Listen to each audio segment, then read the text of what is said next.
Bonjour tout le monde, bienvenue à votre émission à l'affût. Aujourd'hui en reportage, un sujet inédit, on accompagne Michael Frenette sur sa ligne de piégeage.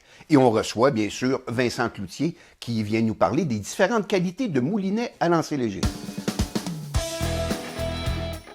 Toujours un grand plaisir de recevoir Vincent à l'émission. Salut Vincent. Salut Sylvain. On parle de pêche et je suis content un peu du sujet parce que tu risques de répondre à plusieurs questions des téléspectateurs. Qu'est-ce qui peut justifier les différences de prix entre des moulinets à lancer léger? Je vois que tu en as emmené 3 exemplaires et ici on compare véritablement des modèles un peu semblables, de grosseur semblable. Mais j'en vois un par exemple qui est au-dessus de 100 $ par exemple. J'en ai un qui est beaucoup plus économique. Qu'est-ce qui peut justifier je sais pas, les composantes C'est surtout à la base les composantes. Oui, il y en a plusieurs modèles de moulinets. Tu sais, j'en ai 3. Tu sais, la plupart des pêcheurs n'ont 3.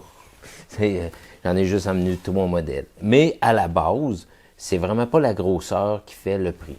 Souvent, un moulinet, je vais nommer Shimano. Il y a des gens qui arrivent et me disent « Je veux un Shimano 4000 ». Un Shimano 4000, c'est la grosseur.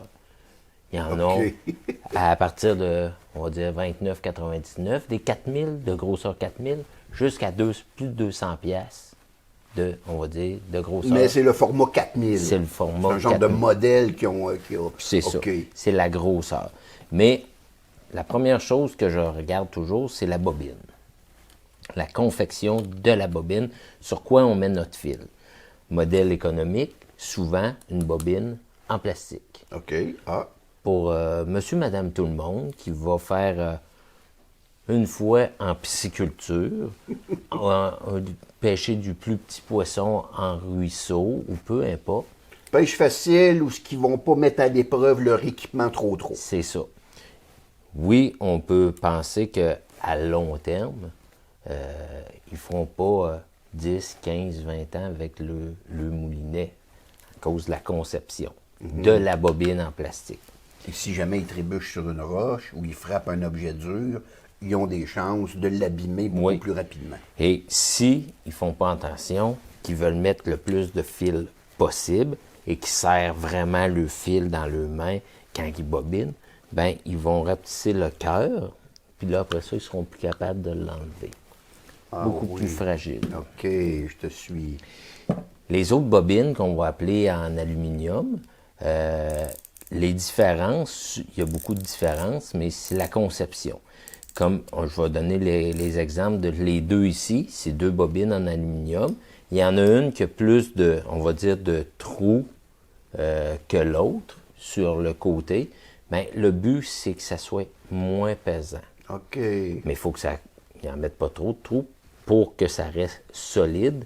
Et en même temps, ça permet de sécher plus facilement notre moulinet. Parce qu'on sait qu'on va rentrer un fil, un monofilament ou une ligne tressée qui est mouillée.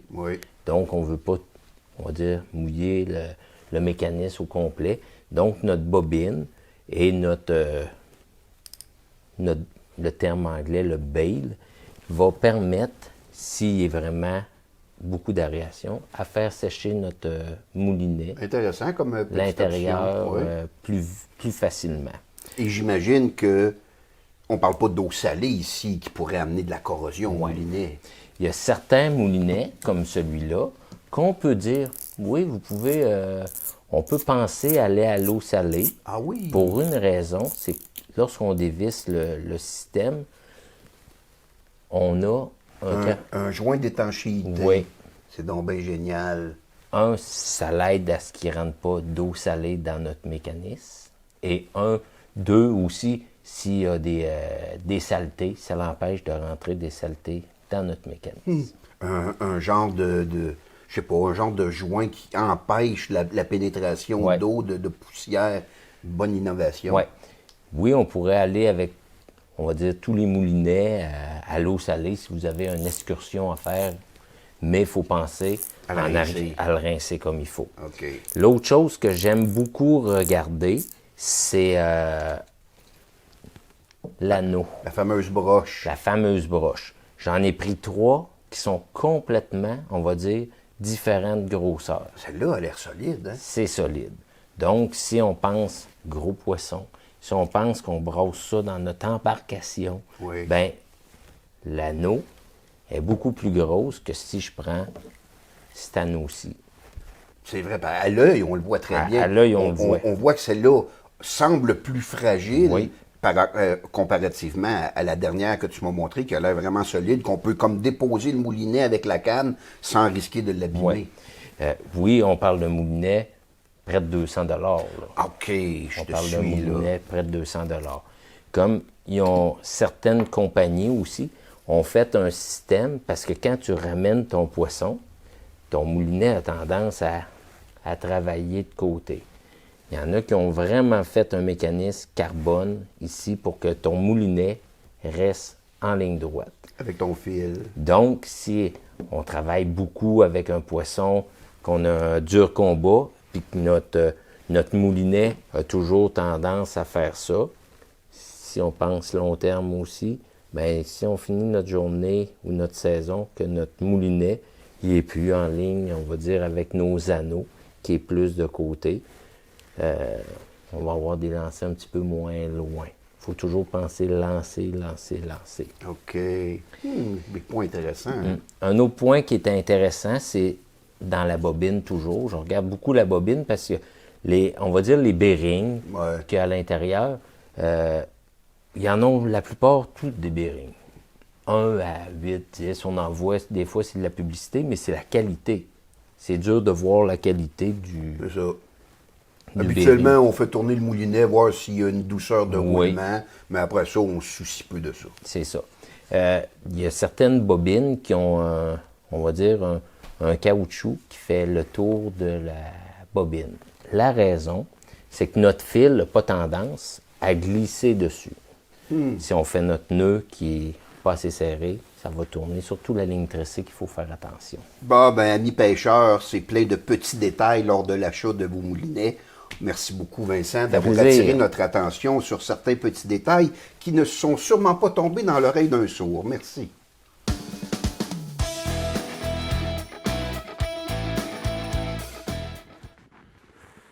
Vraiment bien pogné. Rentre en arrière des oreilles. Pleine qualité de fourrure. En hiver comme ça, tu es au maximum de la qualité de fourrure. Là. Tu sais, le trapage ouvre le 25 octobre. Et moi, je commence à boire au début. La fourrure n'est pas encore à son maximum de maturité. Là. OK, là, on va couper le collet, mais on va replacer un nouveau collet dans la trail. Là, il reste le bout du collet ici, la boucle du collet. On va le loter, puis on va la garder pour l'acheter à la maison. Là. On ne jette pas ça en forêt. Là. On va remettre un nouveau collet là-dessus. Fait que un coup là, que ta barrure, l'animal se pogne par la tête, là, un coup que c'est rendu au bout de la barrure, là, se fermer sur son cou, là, le ressort ouvre. Là. Il rouvre de 3 pouces. Là. Fait qu'en ayant ça, là, la bête ne souffre pas, puis ça s'endort tranquillement. Mon collet est replacé. Je prends mon coyote, puis je vais en avoir d'autres places.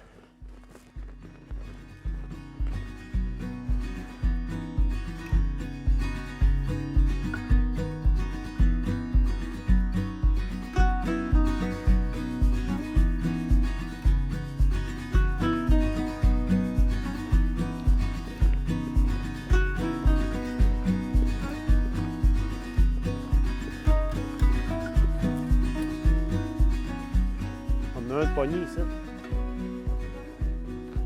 Yes, on a 2 beaux ici. Un là. Un ici.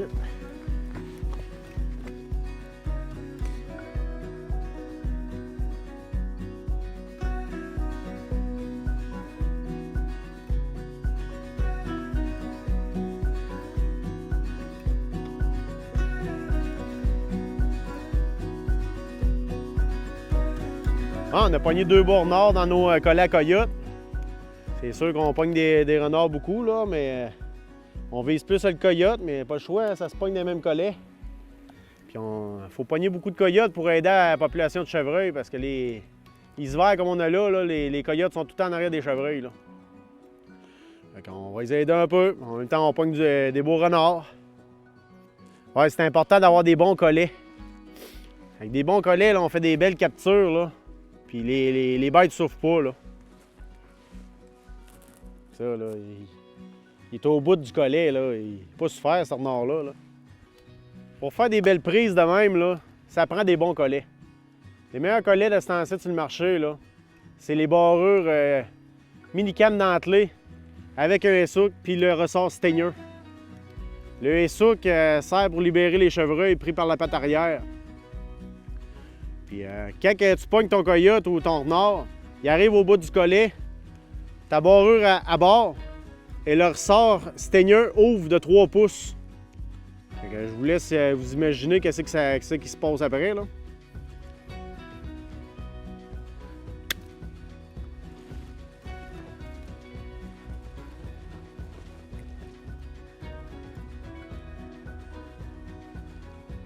Pour installer le collet, on repasse la boucle du collet dans la boucle de la broche. Puis on passe le collet au complet dans la boucle de la broche. On sort ça ici. Là, le collet est fermé au bout, là. La rouvrir. Comme ça. On rétend ça dans la passe ici.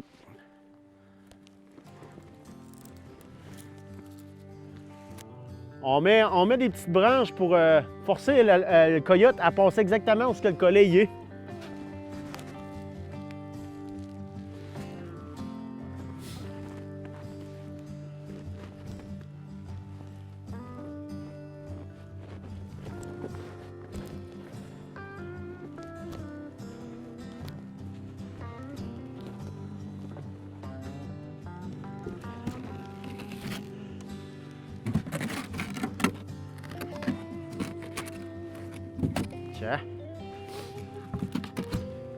Et voilà.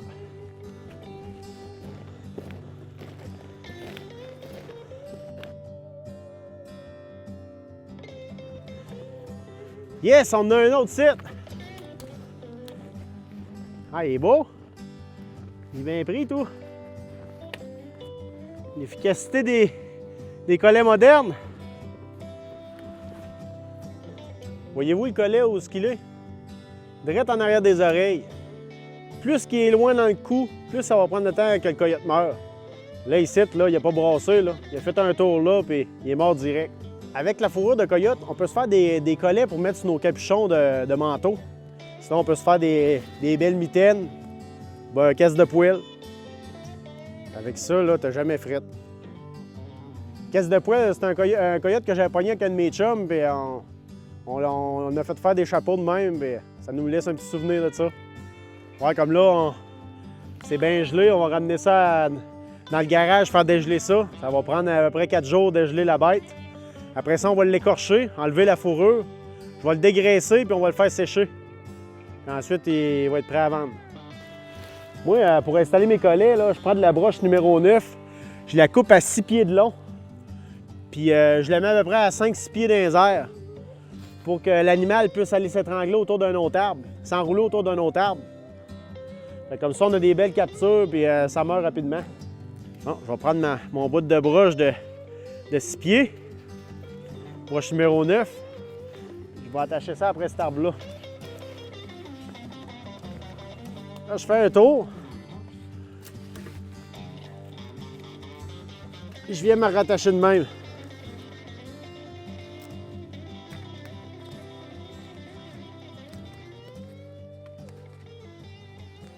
Ouais, là, pour l'installation du collet, là, sur la broche, on va faire un nœud en 8.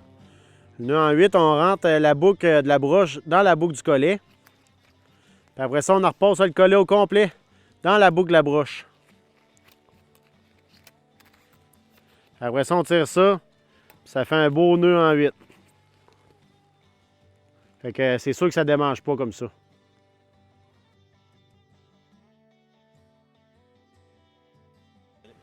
Après ça, on ouvre notre collet et on le place dans la passe.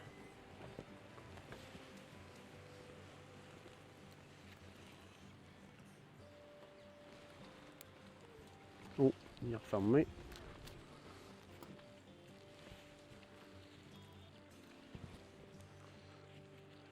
Quand il ferme, on la rouvre.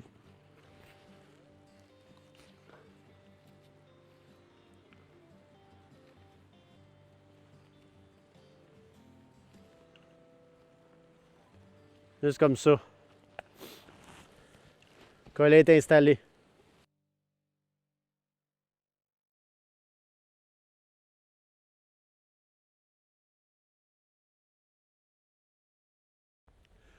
On a passé une belle journée aujourd'hui. 2 renards, 2 coyotes. Avec des collets modernes, ça fait la job. Fait qu'oubliez pas, restez à l'affût.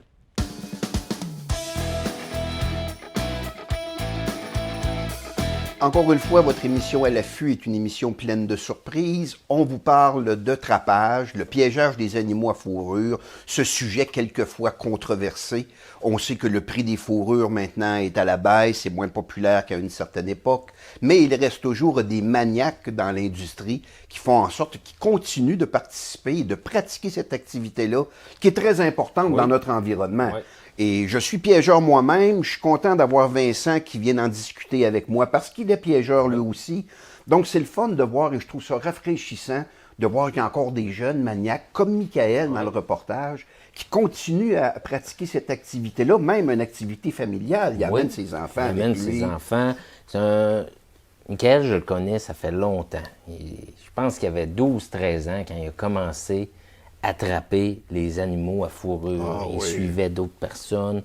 Dans ses débuts, il trappait surtout dans l'eau. Il se spécialisait la loutre, le castor, le rat musqué. Il trappait pas beaucoup en collet, mais le canidé. Mais là, il est parti sur le canidé. J'ai encore reçu des belles photos de lui cette semaine qui m'a envoyé une belle tournée de... Ah oui? Ouais. Mais qu'est-ce que j'aime, c'est... il s'est spécialisé dans le canidé, mais avec des collets très performants. Oui, parce qu'aujourd'hui, on est rendu avec des collets, éventuellement, ils vont devenir certifiés. Déjà, au ministère, on commence à parler d'une certaine réglementation sur le collet. Les collets sont rendus maintenant très performants. Ouais. On est rendu avec, par exemple, des ressorts, des vraiment ressorts qui font en sorte que ça va stranguler l'animal très rapidement. On est rendu avec des dispositifs qui empêchent un cervidé de se prendre la patte dedans, avec les fameux S-hook, que si un chevreuil ou un orignal se capture une patte, par exemple, dans le collet, à se débattre, vont être en mesure d'ouvrir le collet et de se libérer. Donc, il y a une grosse recherche et développement qui s'est fait au niveau des collets, qui fait en sorte que ça vaut la peine d'en parler. Oui, il y a une quincaillerie additionnelle qui s'ajoute au collet. Oui, le coût du collet est un peu plus dispendieux, mais en bout de ligne, ça fait un travail beaucoup plus humanitaire, beaucoup plus responsable, et finalement, les captures accidentelles où on voit les animaux qui souffrent avant de périr, ça fait partie de l'histoire ancienne. Oui. Puis, il n'en a pas parlé dans son reportage, mais le collet en tant que tel, faut qu'il soit pas juste performant, il faut qu'il soit invisible. Absolument, parce qu'un canidé, c'est méfiant. Oui.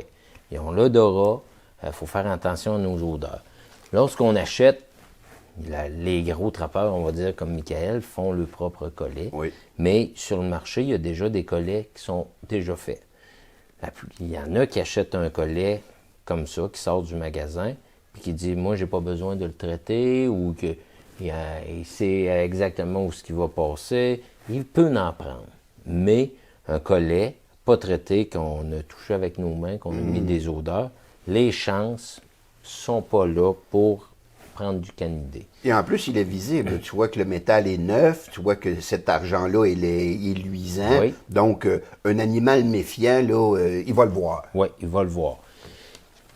Donc, si quelqu'un ne fait pas ses collets parce que c'est sa première année, il faut qu'il pense aussi à traiter ses collets.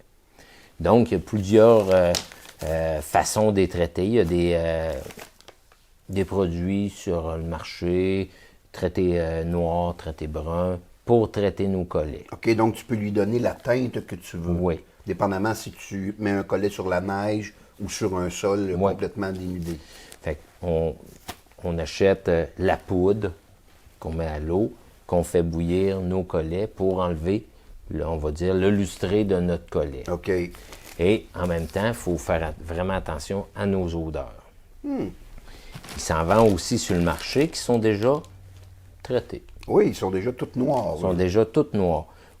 la raison pourquoi ils ne sont pas à l'unité, ben faut que ça vale. Si on les mettrait à l'unité dans le magasin, oui, ils seraient noirs, mais il y aurait de l'odeur Des humaine. odeurs dessus, etc. C'est pour ça qu'ils sont à l'intérieur d'un sac à fermeture étanche. Oui, c'est sûr qu'ils sont à douzaine. Moi, le premier, si j'utiliserais ces collets-là, j'aurais des gants où je m'aurais frotté les mains avec du cèdre, du sapin, du conifère pour pouvoir les sortir et les installer. Donc, tu as beaucoup de précautions Oui.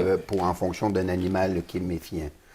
On sait également qu'un collet, Vincent, s'installe avec de la broche. Oui. Cette broche-là, souvent achetée en quincaillerie, va avoir un revêtement huileux Oui. dessus, va avoir également des odeurs. Donc, souvent, un petit détail que les trappeurs débutants vont souvent oublier ou omettre, il doit également traiter sa Oui, broche.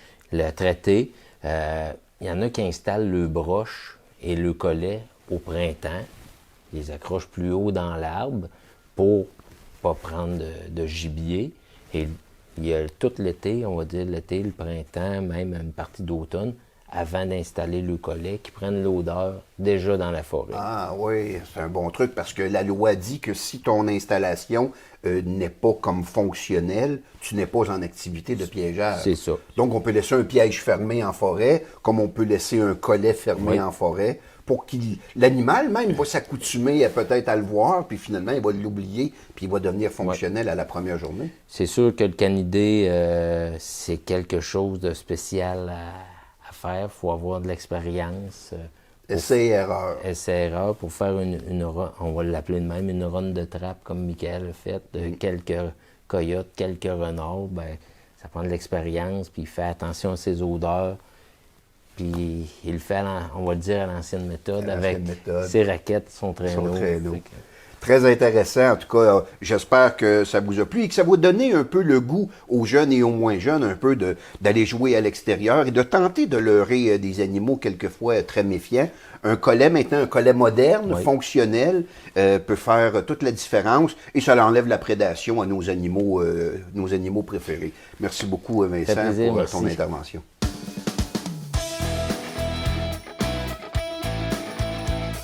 Eh bien, une autre émission bien remplie qui tire à sa fin. On remercie beaucoup Michael Frenette qui a bien voulu se prêter au jeu et nous accompagner dans sa ligne de piégeage. On remercie Vincent Cloutier et ses très bons suggestions. Et nous, ben, quoi qu'il arrive, on se dit, on reste à l'affût.